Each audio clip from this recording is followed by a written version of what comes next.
Hello, and welcome to the May 2021 Bricklink sales review video.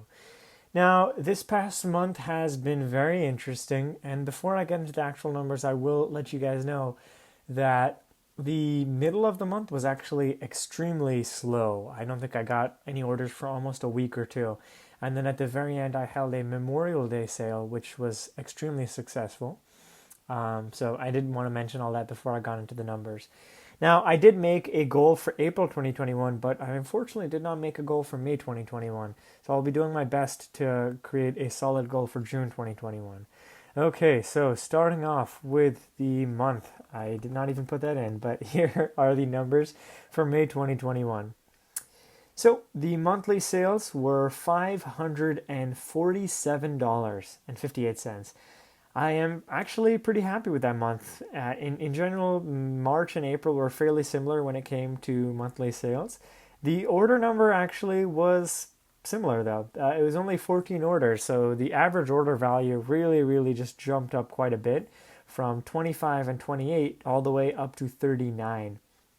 Now, as with all data, I should mention that there were some outliers. There were some very large orders and there were some very small orders. Now, this tends to be somewhat common on Bricklink, especially in my store. I've seen everywhere from orders that are literally 5-6 cents. And when I count order value, I'm only counting the actual item sold, not shipping.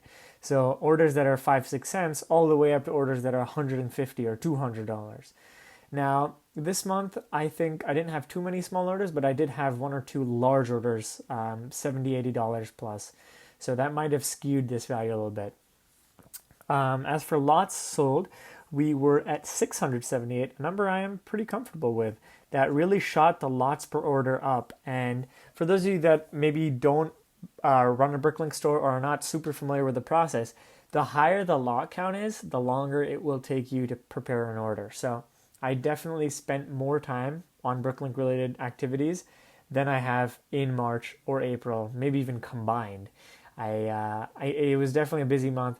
And, I guess I'm sort of glad to see that it's a little bit of a ramp up, because this is something that is moving out, right? I do want to see that there's some progress happening, and I don't want it to be at a very slow pace. In reality, when you're getting rid of a store, I don't like to use that word getting rid of, but when you're selling off a store, the fewer the items you have, the less orders you'll get because there are going to be less inventory. I really hope that I can incentivize buyers by continuing these sales. I've seen time and time again that they are very helpful. Both the Easter sale and the Memorial Day sale were big successes. So I don't know if I'm kind of mixed because part of me wants to hold sales like every week, but then at the same time that kind of dilutes the value of it. So maybe I will wait for some sort of other holiday to come along and put more sales there. But I'm glad to see things going.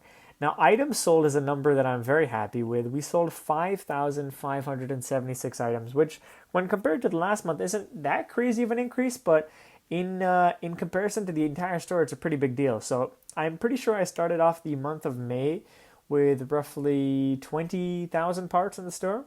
Out of those 20,000 parts, I think maybe 1,000 to 2,000 I actually took out for my own collection. So those are parts that I decided that, hey, these are cool parts, let me take it out.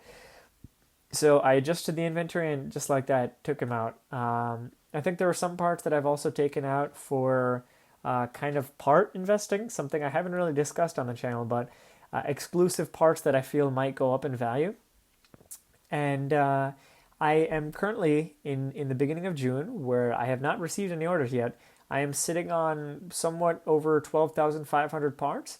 So to me, it's a pretty big win, 5,000 out of 20,000 is a quarter. And at this point, it's a little bit less than half of my inventory. So if I can get even one more month like that, that'll pretty much be almost half of my inventory. So I think that will be definitely tricky because I am obviously at that situation now where it's going to be a lot harder to sell that many parts. But I hope even if I can get more than 4,000 parts, I would be really great. Well, I would be really happy, not great. That took the average items per order to 398, just a little bit shy of 400. As always, monthly spending is 0, and the profit is just the number that I use. 547. So I thought, why don't we take a look at totals now? So we have 3 months in this year that we can take a look at now. Monthly sales. Well, this is actually yearly sales. $1,325.80. Now, I do wish I included Bricklink fees and PayPal fees. I have not included that.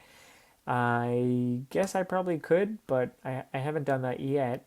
That's a good number. I'm happy with that. I think if we account for fees, maybe it'll take it to 1,200. I hope not too much lower than that. That's a good number, you know. I am definitely happy with that. Orders 43. Not too happy with that. I definitely prefer how it is right now, though. You know, I'd rather have 5 or 6 huge orders than like 100 super small orders because I don't know, small orders they end up being a hassle to manage with the shipping and everything. When you have 5 or 6 larger ones, it's at least easier on that front. Lots sold. I don't know how indicative this number is because in the 43 orders there are definitely parts that have been sold many, many times. So I don't know how many unique lots there are. Maybe 1,000 or so, maybe a little bit less, maybe a little bit more. Items sold, that's a number I'm very, very happy with. 10,931 is incredible. I think at the very height or the peak of my store, when I'm speaking about size-wise, maybe 40,000 plus parts. Maybe it was even 45,000. I'm having a tough time remembering right now. But that's almost a quarter of the store if you look at it that way. So that's really, really incredible that I've been able to do that. Obviously, my hope is that I can continue to do this as the year progresses. Let me actually quickly fill this text box out with my June 2021 goals. So starting off with orders, let's do the same thing. I mean, we've obviously seen a trend here. Let's go for at least 15 orders, right? I mean, there's no reason for me to put 20 orders again. For monthly sales, I am going to be a little bit ambitious here, but at least, that doesn't make any sense, at least $400 of sales. Yeah, I think I can do that, you know? It's a good incentive to have. Hopefully I'll keep this in mind when I'm holding all those sales and things throughout the month. For average order value, I mean, I guess if I have that number 400, that kind of requires me to do, let me think now, 13, let me not mess this up, $26, I think, if I'm not mistaken, a little bit over. Yeah, so it kind of requires me to put $26 or higher of average. So if I have the 15 and the 400. For items sold, I want to be ambitious here again. Let's do 4,000 items. I think that's reasonable. I don't want to say 5,000 because that is a huge number and I don't know if I'll be able to get that. That would be pretty incredible if I can do that. I think these are some ambitious goals, but let's make it happen, right? June 2021, lots of things could happen. School's coming out, maybe kids have more time. Let's see, guys. Anyways, I hope you guys enjoyed this video. I am definitely excited for this month. I definitely hope that it will be a success. And yeah, I mean, the sooner that I am able to sell all this stuff off, the sooner I can get working on more projects and more focus. So glad you guys enjoyed this video, or hope you enjoyed this video. I will see you guys soon.